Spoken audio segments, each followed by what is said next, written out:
Добрый вечер. В эфире региональные вести, в студии Лариса Шамаева. Пятница – дар и благословение для верующих, когда они могут стать ближе к Творцу. В этот день мусульмане устремляются в святыни для чтения обязательной джума молитвы. Рамзан Кадыров вместе с соратниками совершил рузба намаз в мечети имени любимого дяди посланника Хамзата.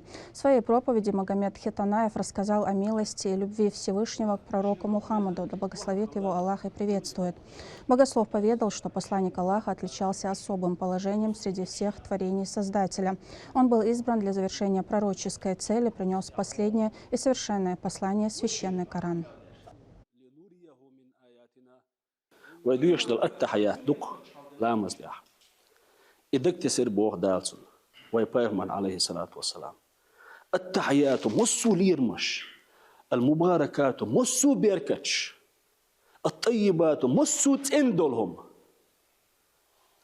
التحيات المباركات الصالحات الطيبات مصو ديكهم هو دنيا شعدلهم مصو تندوش دولهم هاوزن ديل حون خليل قال إلشنوا ديلي إشت سلام مارشال خاتر بوخ دال إلر بوخ السلام علينا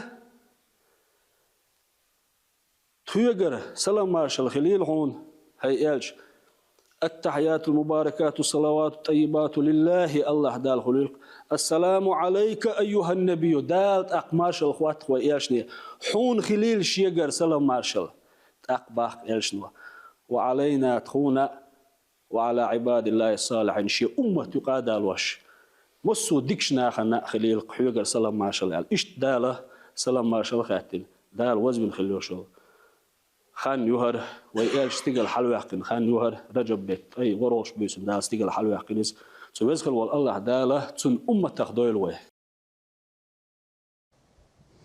В Чеченской Республике продолжается оказание помощи участникам специальной военной операции. Очередную партию техники представили Рамзану Кадырову. Сенатор от Чеченской Республики Мухаммад Ахмадов и управляющий отделением Социального фонда России по Чеченской Республике Мухаммад Эми Ахмадов передали для нужд СВО 10 внедорожников УАЗ повышенной проходимости. Автомобили подготовили к эксплуатации в сложных условиях. Техника будет использоваться для выполнения служебных и оперативных задач. Стоит отметить, что в поддержке военнослужащих активное участие принимает региональный общественный фонд имени Героя России Ахмата Хаджи Кадырова. Переданный транспорт в ближайшее время направят по назначению. Об этом сообщил глава региона в своем телеграм-канале. Новый год – это праздник дома в кругу семьи, но те, кто защищает это спокойствие, часто встречают его на передовой или на учебных полигонах. Чтобы поддержать бойцов, которые проходят подготовку перед отправкой в зону специальной военной операции, региональный общественный фонд организовал для них настоящий новогодний праздник. Рабиат Гайтиева расскажет подробнее. 31 декабря по всей стране проходит празднование Нового года. В стороне не остался и российский университет спецназа имени Владимира Владимировича Путина. Здесь уже в 4-й раз проходит торжественное празднование. Ежегодное празднество было организовано для добровольцев, которые проходят подготовку перед отправкой в зону специальной военной операции. Как акт признательности и моральной поддержки за их мужество и патриотизм. Все мероприятие было организовано региональным общественным фондом имени Героя России Ахмата Хаджи Кадырова. На мероприятии также присутствовал помощник главы Чеченской Республики, руководитель университета Байбетер Ваяханов. В своем выступлении он передал от имени главы региона Рамзана Кадырова слова благодарности всем военнослужащим. По поручению Рамзана Ахматовича Кадырова был устроен такой праздничный ужин из регионального общественного фонда имени Ахмата Хаджи Кадырова. Было выделено средства для закупки подарков для наших бойцов. Бойцы встречают Новый год в таком хорошем настроении, в таком боевом духе. Не обошлось и без главного гостя новогоднего праздника – Деда Мороза, который порадовал бойцов подарками от регионального общественного фонда. Это добавило атмосферы праздника и подняло настроение присутствующих. В кругу своих боевых будущих братьев, с которыми мы здесь познакомились. В дальнейшем мы поедем на линию фронта, с кем вместе будем воевать, вместе еду, воду делить.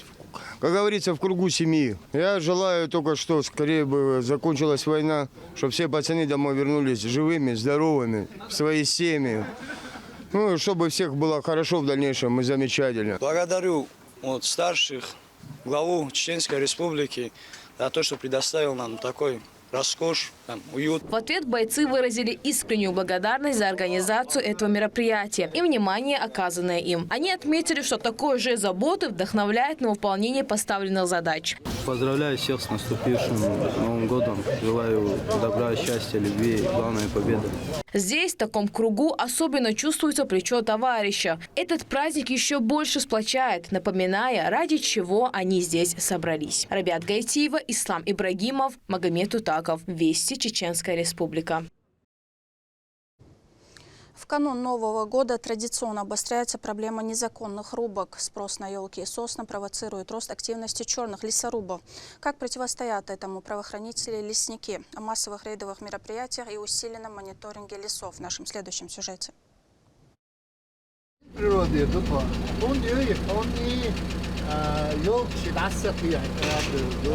На Шатойском посту проверяют документы, салоны автомобилей, багажника, а ищут сотрудники новогоднюю елку. С приближением самого волшебного праздника в году, Нового года, когда многие стремятся украсить свои дома живой елью или сосной, резко возрастает угроза незаконной вырубки. В Чеченской Республике, где природа является неотъемлемым достоянием и гордостью региона, власти предпринимают беспрецедентные меры для защиты своих лесов. В патрулировании принимают участие представители службы по охране леса, сотрудники МВД по Чеченской Республике, а также владельцы и пользователи земельных участков. Дежурство идет практически круглосуточно. Мы организовываем на постах, на дорогах и в лесных массивах усиленные многократные рейдовые мероприятия по приказу министра Шаркоди Абдулазизова. Мы увеличили кратность и проводим рейдовые мероприятия по всей республике перед новогодними праздниками по недопущению незаконного оборота хвойных насаждений. Помимо штрафов, также необходимо будет возместить вред, причиненный незаконной рубкой деревьев хвойных пород, размер которого в зимний период увеличивается в 2 раза. Так что любое незаконное действие обойдется нарушителю в разы дороже, чем покупка легальной елки. На граждан составляет от 3000 до 4000, на должностных лиц от 20 до 40 тысяч и на юридические лица и индивидуальные предприниматели штраф наложен будет от 200 тысяч до 300 тысяч. Если ущерб лесному законодательству, лесному хозяйству больше 5000, то это уголовная ответственность. Это статья уже 260 Уголовного кодекса Российской Федерации за незаконную рубку, и там уже до 7 лет лишения свободы идет. Подобное мероприятие проводится ежегодно по поручению министра природных ресурсов и охраны окружающей среды Чеченской Республики Шаркоди Абдулазизова. Общая площадь земельного лесного фонда составляет 352 500 гектара, покрыта лесной растительностью 325 тысяч гектаров. В основном хвойные насаждения в нашей республике сосредоточены, расположены и Тумкалинском, и Шаройском районе, то есть и Тумкалинском, и Шаройское лесничество. Из имеющихся 2700 тысяч гектаров площади, по 1500 гектаров расположены и в Тумкалинском лесничестве, и 1100 на территории Шаройского лесничества. Ну, есть памятники природы, которые в Урус-Матановском, Ачхо-Матановском и Гудермесском лесничествах на территориях, особо охраняемой природной территории. Это сосновая роща, там Жалкинская сосновая роща. Но там вот небольшие площади, там 33 гектара. Общий запас древесины, вот это хвойное насаждение, общий запас составляет около 220 тысяч. Рейдовые мероприятия будут проводиться как в предновогодний период, так и до конца новогодних праздников. Медина Мударова, Джабраил Хаджиев и Магомед Ахматов. Вести, Чеченская Республика. На этом у меня все. Еще больше новостей вы можете узнать на наших аккаунтах в социальных сетях и в приложении «Смотрим». С вами была Лариса Шамаева. До новых встреч в эфире.